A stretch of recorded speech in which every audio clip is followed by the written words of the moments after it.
Energi og fremtiden. Definitionen på bæredygtighed. Bæredygtighed er det, som skaffer menneskene og miljøet det bedste, uden at skade fremtidige generationers mulighed for at dække deres behov. I 2020 vil befolkningen nærme sig de 8 milliarder mennesker, og samtidig er udviklingslandene under kraftig udvikling. Derfor så vil verdens energiforbrug stige kraftigt. Man forventer, at efterspørgslen på energi vil stige med op til 40%, og derfor er det nødvendigt for energisektoren at følge med i denne stigende efterspørgsel efter energi.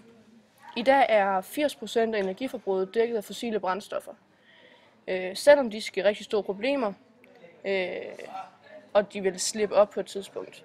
Derfor er det vigtigt at finde en energiproduktion, som er bæredygtig.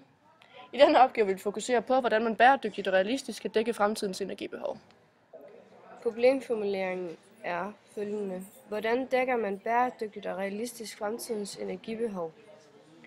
Underspørgsmål. Hvad anvendes energi til, og hvilke fundamentale krav er der til bæredygtigt energiressourcer? Energi anvendes næsten til alt i det moderne industrielle samfund. Figur B illustrerer, hvad energien bliver brugt på, og fordelingen af forbruget af energi. Forbruget af energi er meget ligeligt fordelt mellem produktion, transport og husholdning, som kan betyde forskellige løsninger på energibehovet. Ved denne opgave vil fokus primært være på at gøre husholdningens og produktionens energiforbrug bæredygtigt. Bæredygtighed ifølge den store danske.dk.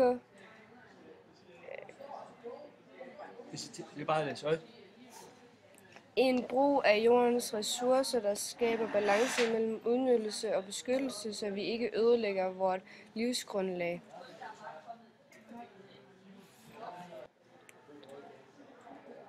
Dens diagram kan illustrere, hvilke kriterier en bæredygtig energiressource skal opfylde. Vedvarende energi er eventuelt et svar på at gøre den stigende energiefterspørgsel bæredygtigt, da dets energiforekomster er utømmelige og dets udledelser af gasser herunder CO2 er minimale. Naturlige energiformer, som kan benyttes samtidig med, at de vedligeholder sig selv.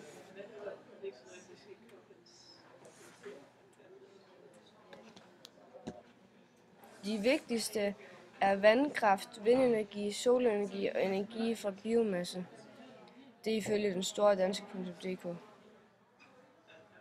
Hvilke krav er der til en energiressource, som dækker et elforbrug, og hvordan kommer energien fra produktion til forbruger? Det er vigtigt, at strømmen skal kunne transformeres, da ikke alle instrumenter bruger samme spænding. Samtidig skal det også være muligt at regulere mængden efter, hvor meget energi man har behov for. Sikkerhed er vigtigt. Det vil sige, at der skal være beskyttelse mod berøring og brand, og at man kan kunne afbryde strømmen. Elsystemet består af en netdel, transmission og distribution og en produktion- og forbrugsdel. Transmissionsnettet gør det muligt at tilslutte de centrale værker, havmølleparker og få forbindelse til udlandet. Energien skal samtidig kunne transporteres sikkert og stabilt rundt. Distributionsnettet er forbindelsen mellem transmissionsnettet og forbrugeren. Og tæt på forbrugeren, der bliver spændingen så reduceret, så forbrugeren kan modtage den energi, de har behov for. De centrale værker er placeret tæt på store byer, hvor der er brug for rigtig meget elektricitet. Fra kraftværk til forbruger bruges der højspænding. Energien sendes afsted med 400.000 volt og transformeres efter flere omgange ned til 230-240 volt, inden den så når forbrugeren. Vindenergi. Man kan anvende bevægelsesenergien i vind, som derved kan udnyttes af vindmøller. Og rent faktisk så kan energien i vind 8-dobles, når vindens hastighed fordobles. Så der er rigtig meget energi at hente der. Og hvis man går ud fra, at der er en gennemsnitlig vindhastighed på 10 meter i sekunder, og at vinden har en masse på 1,23 kilo per kvadratmeter, vil en vindmølle yde 4,8 megawatt, som man må sige er rimelig meget. Og 4,8 megawatt kan dække en families årlige energiforbrug på et halvt år, eller hvad skal man sige. Så det vil sige, at hold kæft. Så det vil sige, at en vindmølle på 2 timer kan dække en families årlige energiforbrug. Derudover så kræver en vindmølle en lav rolighedsgrad. En rolighedsgrad, det er noget med et landskab at gøre. Og hvis et landskab har en lav rolighedsgrad, er det meget fladt, og hvis det har en høj, er det meget bakket og bygning og sådan noget, der simpelthen stopper vindens hastighed. Hvis man skal se fordelene ved vindenergi, så giver det forholdsvis meget elektricitet, og så har det en minimal miljøpåvirkning. Og der kan man igen relatere til det her diagram, hvor man kan se, at det i hvert fald er meget godt for miljøet. Det er forholdsvis økonomisk rentabelt, der er det indtil sig selv energimæssigt 35 gange. Og jeg venter lige. Økonomisk indtjening er det sig selv 35 gange, og samfundsmæssigt kan man sige, at man kan have god samvittighed over at lave vindmøller, og så er det også en form for national stolthed. Og det vil sige, at det gør det retfærdigt, levedygtigt og tåleligt, fordi det heller ikke udleder nogen former for skadelige stoffer, og derved er det bæredygtigt. Også fordi at vind er en energiressource, som der aldrig vil løbe op. Og derudover så har Danmark en rigtig god position med hensyn til vindenergi. Især ude på havet, som det her diagram viser, hvor rød og blå, det er de allerbedste steder for vind. Der kan man helt klart se, at Danmark har en rigtig god placering, især omkring Thisted og ude ved det hav, ude ved Vesterhavet. Og derudover så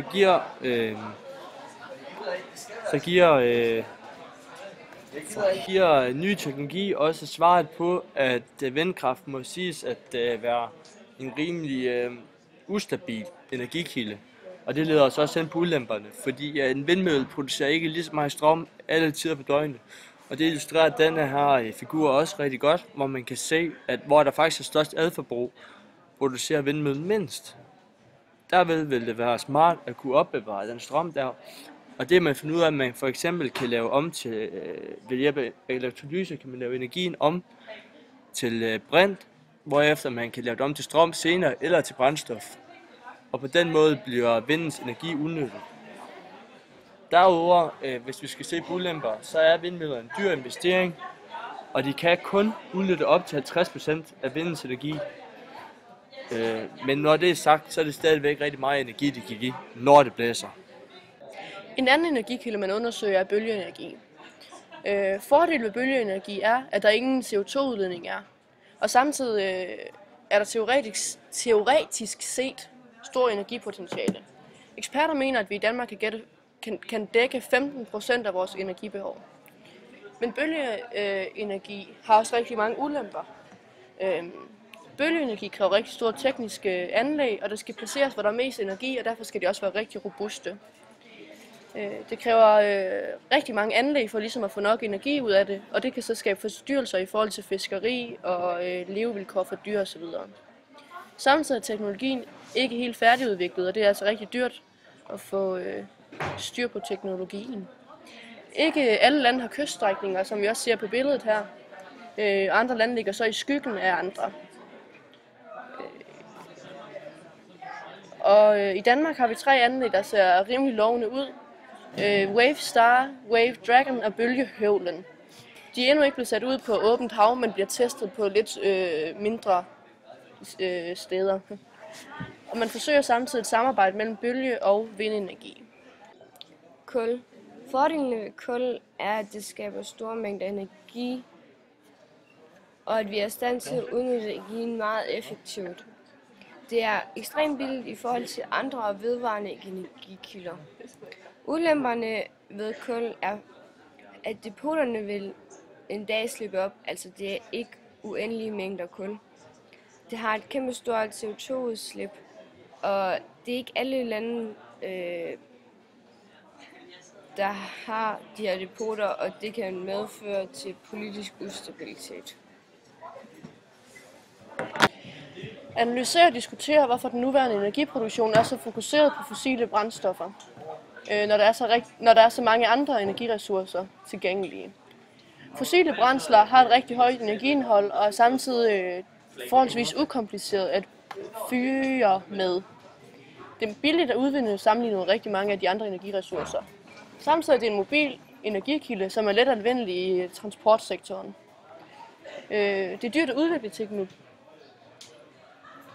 andre teknologier, og samtidig på den måde bliver den energiproduktion ikke særlig konkurrencedygtig.